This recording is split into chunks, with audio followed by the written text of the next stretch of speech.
Willie D live. This Justice Department just confirmed in the court filings that it may prosecute Comey again. You know, James Comey, the former FBI director, was indicted. Well, a judge threw that out. The judge said, no, we're not having that. That's no good. They filed again. They threw it out again. And now the Justice Department is saying that in court documents on Tuesday that it plans to continue its efforts to prosecute the former FBI director, James Comey. The department's stance was revealed in a lawsuit brought by the former FBI director's friend and former lawyer, Dan Richmond. Boy, no honor among thieves.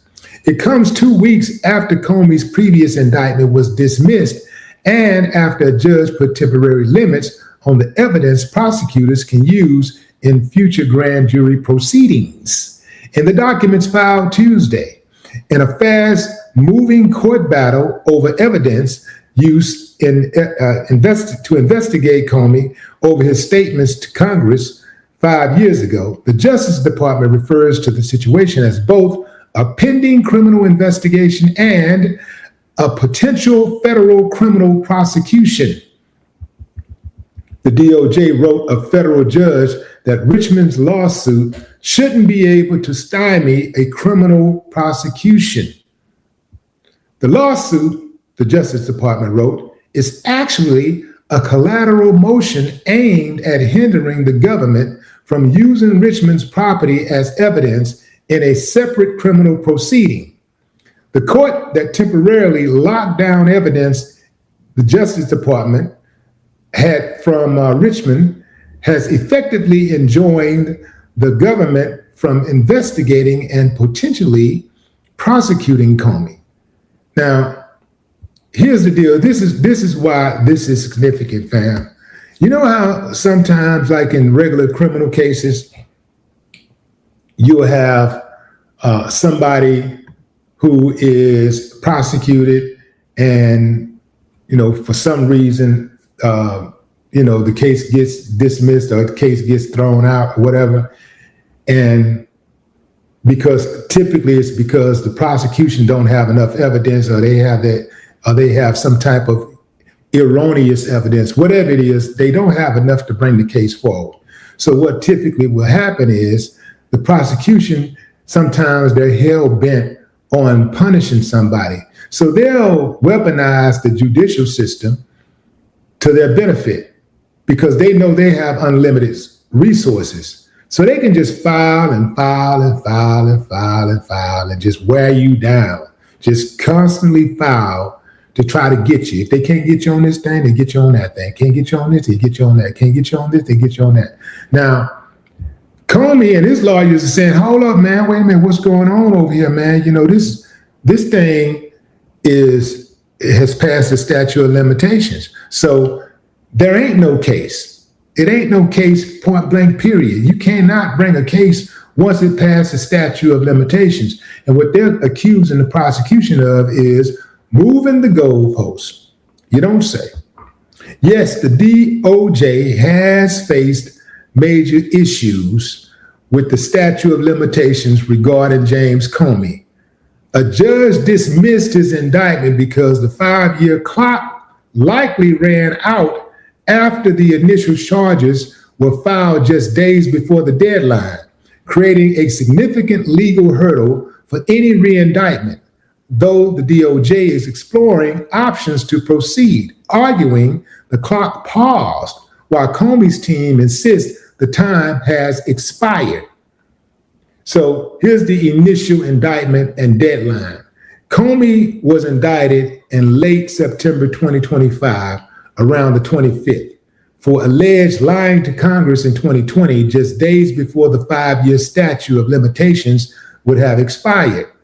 A federal judge dismissed the charges, ruling the indictment was invalid because the prosecutor who presented it, Lindsay Halligan, lacked proper authority. In fact, some might say illegally tried to put a case before the grand jury. Not tried, but she illegally put a case before the grand jury. Statute of limitations hurdle. Comey's lawyers argue the dismissal means the statute of limitation has ran out, preventing refiling. The Justice Department contends that under U.S. Code 3288, they can refile charges within 6 months of dismissal, claiming the clock paused.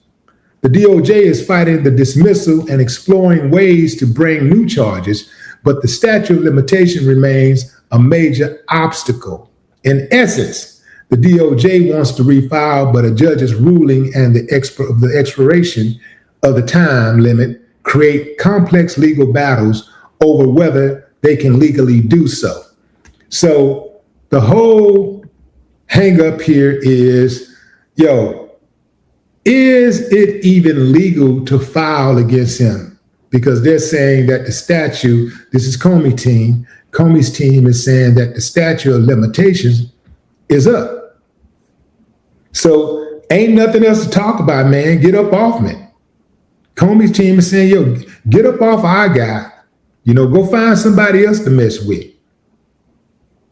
You cannot indict because the statute of limitations has passed. Its statute of limitations is up.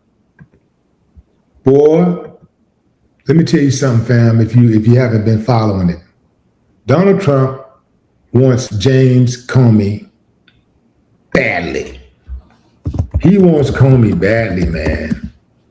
He wants him badly. He wants him so bad that I think that Trump would violate the laws, any laws that don't even matter. I think Trump would go in and rewrite a law. He'll do whatever he can to prosecute Comey. And also, let's not forget about Letitia James. Those two, I believe, are at the top of his hit list. And he also has a point to prove. Trump, he one of them type of dudes. He's proud of destroying people. He's proud. When he can destroy someone, it makes him happy. It's strange. It's strange how that works, but it makes him happy. And so he's taking this extremely personal. The average person, like in law, the way law is written and the way people brag about the law in the United States, they oftentimes say, hey, man, it's not the best system, but we still have one of the best systems in the world. Or they say it's not the best system, but it's the best that we got. And the system has spoken. The people have spoken. Justice has spoken. And that's it. They go ahead on about their business. But every now and then, when they really, really want you, like they wanted OJ, no. All of these same people who talk about how great our justice system is and how it's not perfect, but once a jury of your peers decide your fate, then that's what it is. You have to respect it. But boy, they could not bring their minds to respect the verdict in the O.J. Simpson case to save their life. I mean, like all of these white guys over the years who have killed black men and women, just slaughtered black men and women. And so, most of the time for no reason at all. Just arbitrarily killing black men and women. And, jury of their peers said not guilty, or jury of their peers said we're not going to indict. And they were like, hey, justice has spoken, went through the proper channels. And the grand jury said, we don't have enough evidence to indict. Went through the proper channels, had a whole trial, and the case was settled, and the defendant was found not guilty. It's over. Respect the process. But when it don't work out the way they want it to work, they're the last ones to respect the process. Even all the way till OJ died, even upon his death date, they had no compassion. They had no they showed no signs of moving on. They were going in on OJ all day. They was killing OJ. Yeah. Murderer has died. No love for that guy. They was making jokes about his death. Yeah.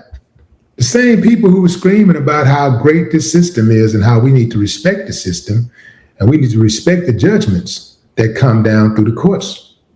Same people. It's just amazing how they switch codes like that, Just amazing. I couldn't do it. I can't even wrap my head around being that phony. I can't do it. I don't know how to do it, Just like when, for example, I'll give you an example. I've always been against the death penalty as far as like going through the court system, the death penalty. I've always been against that.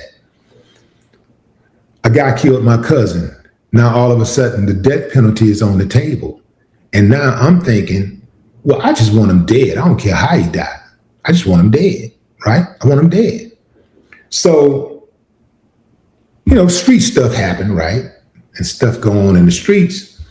And, it's a signal go out and just can't get to him quick enough before the authorities get to him. So the authorities got to him first and they put him in the system. And, he went to court and all that kind of stuff. And he was found guilty and he was given a life sentence. I was like, if that death penalty can somehow happen before he goes in and go through this whole system or something, well, it is what it is.